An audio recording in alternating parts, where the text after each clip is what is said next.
In the General Book of Readings, Introduction to College Life, you've noted that there is considerable emphasis on the difference between high school and college. There's a great deal of emphasis upon the unique function of a college. It seems that the college is a place where a student is brought in confrontation with ideas. Another way of saying this, I think, particularly in view of the landing of the 3 cosmonauts this morning, is that we want to make sure that man's meaning in life measures up to the scope of his labors. Our speaker today is eminently qualified to speak on this point. Dr. Burkhardt, as Vice President for Instructional Affairs, has the dual responsibility of getting from the faculty the highest level of instruction and exacting from you the highest level of academic performance of which you are capable. In the years here at Ball State, you'll come to know him as a person who will expect the most from you, but in return will give you the deepest of understanding. This fall, Dr. Burkhardt starts his 13th year as Dean of Faculties. He came to this high post of leadership from an illustrious background as a student and scholar. At Knox College, he achieved the highest award an undergraduate can achieve in being elected to Phi Beta Kappa. He continued his graduate work at Harvard University, getting both the master's degree and the doctorate at that university. He has taught in high school. He's been a professor of social science at Syracuse University. He's a lecturer, an author, consultant in higher education, where his interests are quite impressive and wide. Those of you who get to know him in a more personal way will find out that he's quite skillful on the tennis court, at sailing, and in photography, and a host of other interests of which Who's Who in America makes little mention. But above all, he's dedicated to the idea of getting the highest standard of excellence before the students and the faculty at this college in every aspect of academic life.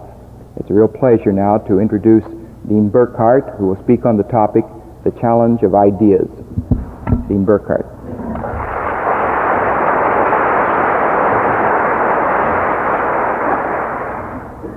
Thank you very much, Dean Lawhead, for that generous introduction.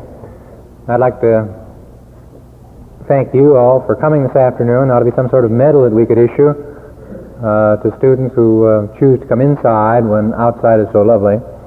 And some of you ought to have a double medal for having attended the very last of this series of convocations.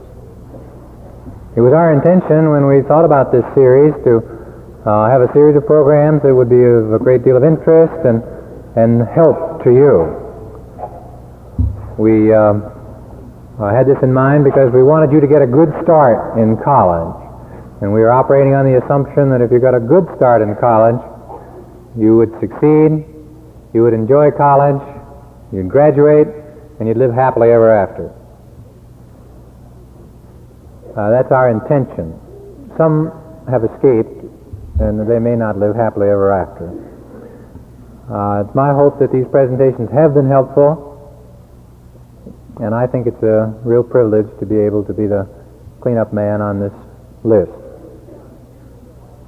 If you've looked at the little book, Introduction to College, which we asked you to buy, there's a short article entitled, What Can College Do for You? And in this article, I try to point out that our goals for you include 3.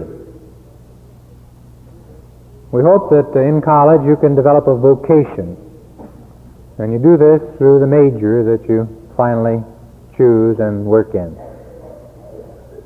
Second, we hope that you're going to be able to prepare yourself for a richer and fuller life, and this we hope will happen as a result of the general studies, the requirements that take you into areas of information and knowledge that you hadn't probably thought of, and which you really haven't any interest in at the beginning, but we hope, having lived through general education, you come to appreciate it. Also in this category would be the convocation series that Mr. Williams just mentioned.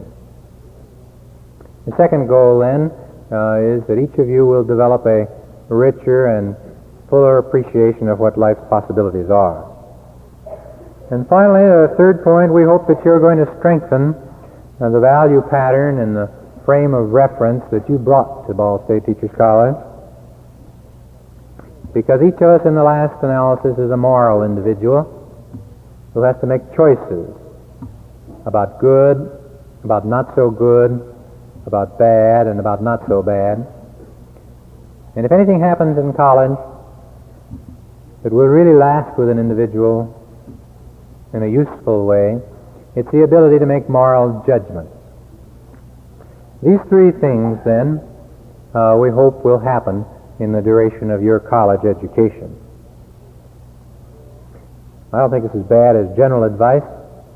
I think you've heard some of this before, and so I'd like to go on today and talk about something more specific. Specifically, my interest with you today is talking about ideas and how you can work with ideas. You know, there's one definition of an educated man, and it runs, an educated man is a person who can entertain himself, a person who can entertain a friend, and thirdly, a person who can entertain a new idea. It's this characteristic of being able to entertain a new idea that we're particularly interested in college education. Here in college, we ought to be teaching you how to manipulate ideas, how to turn them over and examine them, how to weigh and judge and analyze them, how to look at a new idea from several different sides and see what it's all about. Now, the first point in this series that I'd like to leave with you is that ideas come in different sizes and shapes. And in order to illustrate my point, I'd like to show you a few slides. For instance, this is an idea, and some of you recognize it.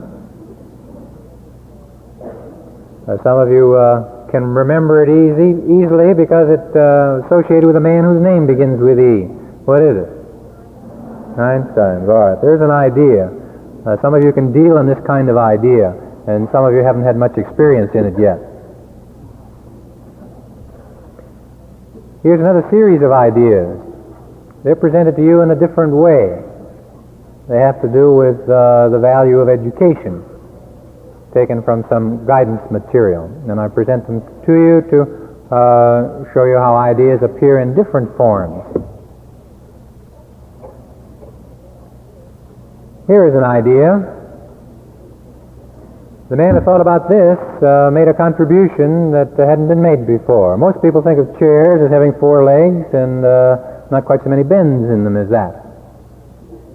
The fellow who thought about this had a notion that if you took a sheet of plywood and you bent it just so, you could make that back of the chair all out of one piece. It seems to me this represents a contribution, represents a new idea, a different idea.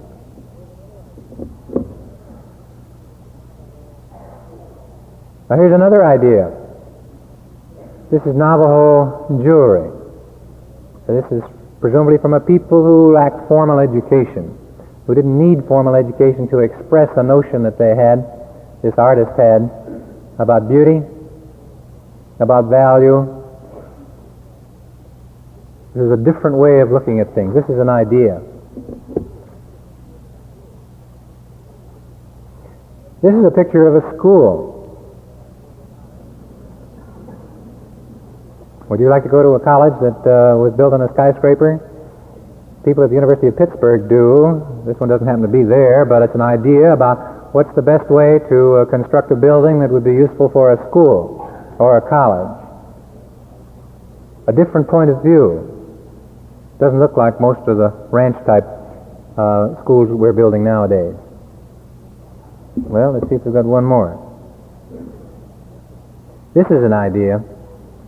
This is one of the most beautiful ideas that I know of. This is a picture of the cathedral called Mont Saint-Michel on the coast of Normandy in France.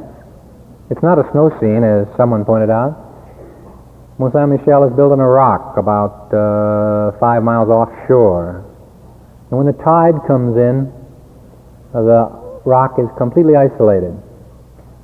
Back in the 9th century, somebody had an idea that it would be important to build a cathedral to the glory of God on this rock. And that it would be protected because when the tide came in, no enemy could attack. And until recent years, when the dike was built along the side, it was not possible to get there. This scene shows you Mont Saint-Michel at low tide with the cars parked on the sand.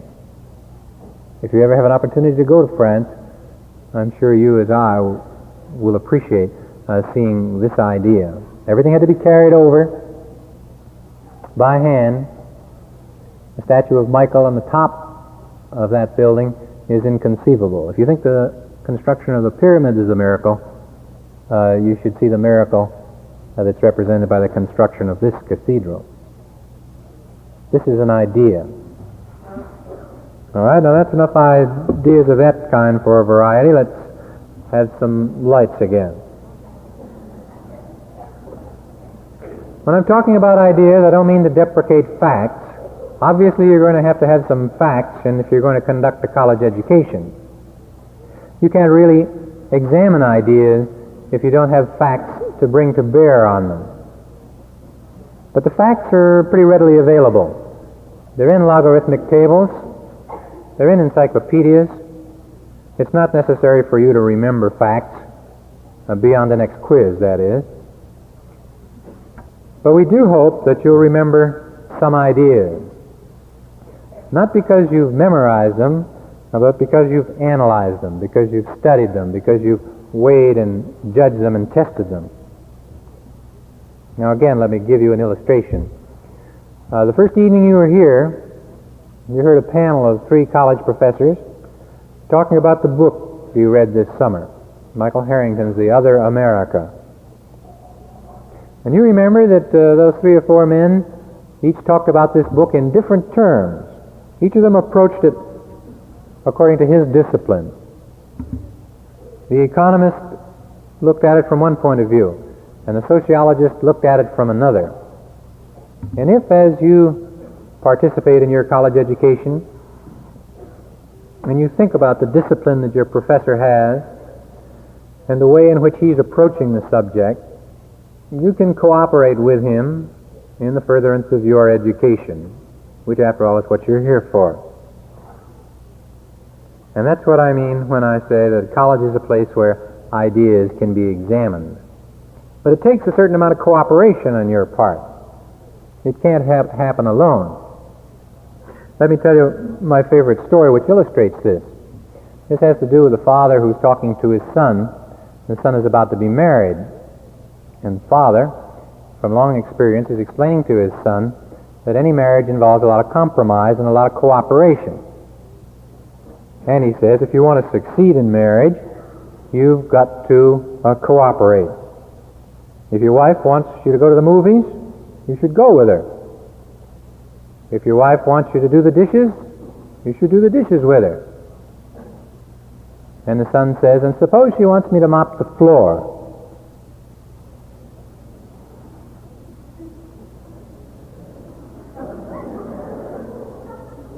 Well, that's pretty good for some of you anyhow. It's a form of intelligence test. Not everybody understands this, you know. It says, if she wants you to go with the movies, you go to the movies with her. If she wants you to wash the dishes, you wash the dishes with her. And if she wants me to mop the floor, now everybody gets it. Yeah, that's right. Thank you. That's it. Now that's what I call participation. Eh? And the point I'm trying to make is that you have to participate when you're in a class. You have to think along while the professor is talking, and that way you'll know when he's supposed to be telling a joke. In fact, you may perhaps know some better punchlines than he's heard.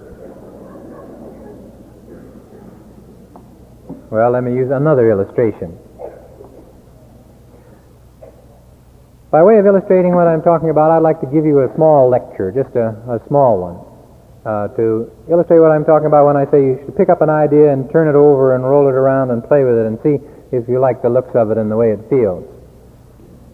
I'll call this little lecture The College, Sacred and Profane. I've got two ideas here that I want to present to you. I'd like to propose that in the first place, this college and this particular convocation are somehow holy and sacred. And if I had time, I think I could support the assertion, because history and architecture and tradition, academic dress that we wear at convocations, commencements, all support the notion that the college is a sacred place, that it's a respected place, that it's a place that people set apart and want to protect. Because everywhere in the world, at any time you want to choose, knowledge has been respected. Now, to be sure, it varies some. It's been awarded grudgingly, as it was 15 years ago when people in the United States talked about the eggheads who were in government.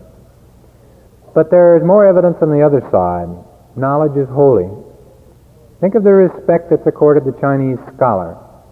Think of the respect that's accorded the Jewish rabbi, the American Indian medicine man, the professor in Germany. If you're very well educated, you of course remember vividly the legend of Prometheus, who was punished by the other gods because he gave knowledge to man. Knowledge has been thought of as sacred, and the fellow who possesses it is thought of as something special and something sacred. It doesn't take long to extend this idea then to the notion that a college or a university, which is a repository, a reservoir of knowledge, is a holy place, a respected place. Some place that's holy and venerated is feared by people who don't understand, and so you will find that some people who do not have college educations, or had them a long time ago, fear colleges more than they respect them. If you look at what happens on a college campus, people move back and forth between classes, much as the monks move back and forth according to the bells and the ritual of the monasteries. And this business that we wear at commencement is right out of a religious setting. Something that's holy is reserved to a small number of individuals. And so to be part of a college, although perhaps you don't think so, is to be part of a small number of individuals. And a person who graduates from a college is admitted to the company of educated men and women, which suggests that that's different from the great multitude. Now, see what I've been suggesting? I was saying take a college and look at it from different sides along the line of whether or not you could tie it up with something that's respected, something that's religious, something that's holy. You could think of some illustrations. Have you been here long enough, and have you sat in enough lectures and enough classes to think about the way in which a college professor is like a priest or a minister? That sounds like a pretty funny idea in some cases, I'm sure. Well, now, I used another adjective in my title, didn't I? I said the college was sacred and it was profane. Let's take a look at the other one for a minute, the one about profane. I think I better start out immediately by defining what I mean by the word profane, because you might think I was talking about four-letter words, and that's not my intention. That's not the original definition of the word profane. Actually, profane comes from two words, which mean outside the temple. And therefore, if it's outside the temple, it's ordinary, it's common, it's everyday. It's not something that's special or that's been protected or sheltered. The expression sacred and profane is sometimes associated with music. Any of you in music have ever heard that expression, sacred and profane, before? Bach and Beethoven and Handel wrote sacred music, and they also wrote profane music. And they didn't mean burlesque type music.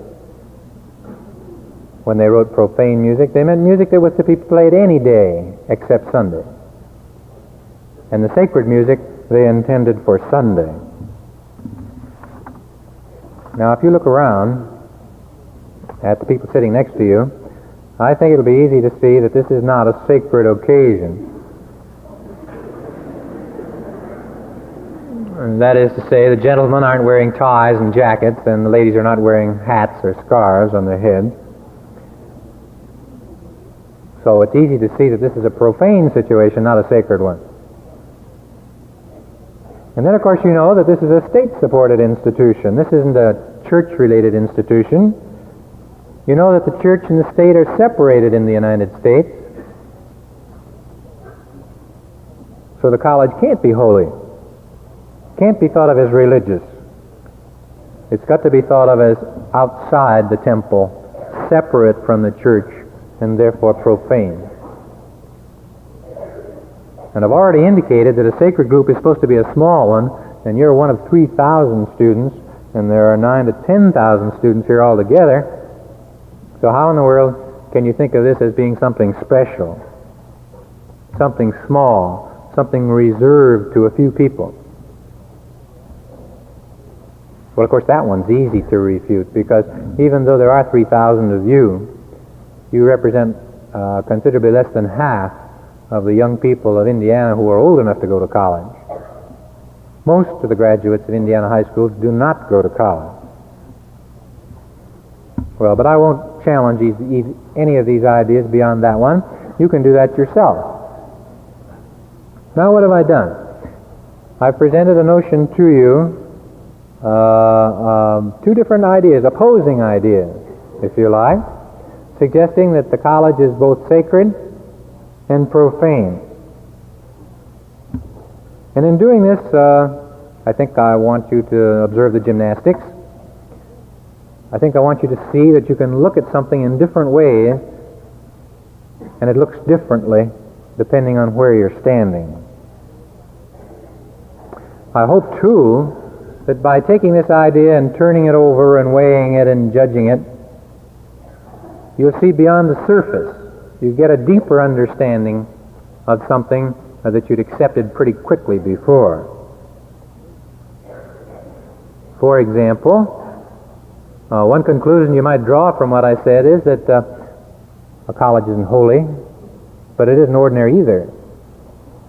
Maybe the best definition of a college is that it's both holy, sacred, and ordinary.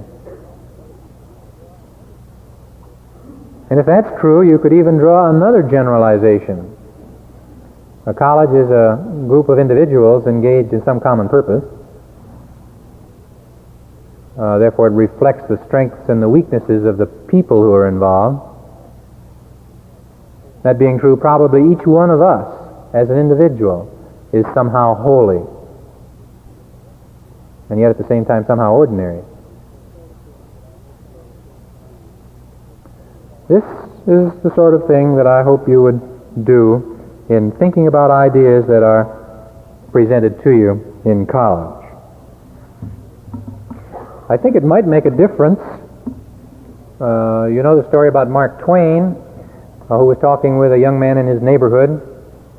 And just before he went away to college, Mark asked him about his father and whether or not he wanted to grow up to be like his father. And the young man says, well, he's a pretty good dad as dads go, but he really doesn't know very much. And then 4 years later, when he graduated from college, he happened to bump into Mark Twain one day, and Mark asked him about things, and what he noticed was changed, if anything, and he said, I just can't get over how much my dad has learned in the last 4 years. The point, of course, is that the boy's perspective had changed. Father probably hadn't changed very much. Most of you, all of you, are going to have to take a course called the American History in the 20th Century. I don't see how any of you could have escaped taking American history in high school. And so you have an opportunity to be completely bored, because you've had it all before. Except if you come into this class with the notion that maybe the college professor will look at it a little differently. Maybe you as a college student will look at it a little differently.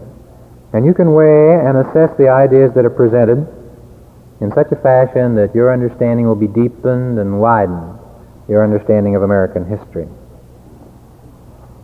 So I've tried to suggest that it would be very helpful if you'd listen to your professors, to try to identify the new ideas as they come along, to try to seek the facts and the logic that support these ideas, and to learn to weigh the arguments pro and con. Some of the ideas that are presented will be just close to crazy. For instance, this one that I've thrown out today, the idea about a college being holy. But if you can look and learn to see an idea in its context, you can learn to appreciate it a great deal more. I have one other slide that I think would be appropriate at this time in order to make the point. This is a revolutionary statement. It was made by one of the great revolutionaries in American history. And yet you and I today take it pretty much for granted, if in fact we may not recognize it at all. But in 1860, or thereabouts, for Mr. Lincoln to have said that slavery did not go along with the concept of a democratic America was revolutionary. To make that statement today will slide off the tongue like a political speech. But it's still a significant idea in American life. It started to change American life in 1860 and is still working in the ferment of American society today. This is an idea that's particularly helpful to understand if you see it in context of the Civil War in 1860.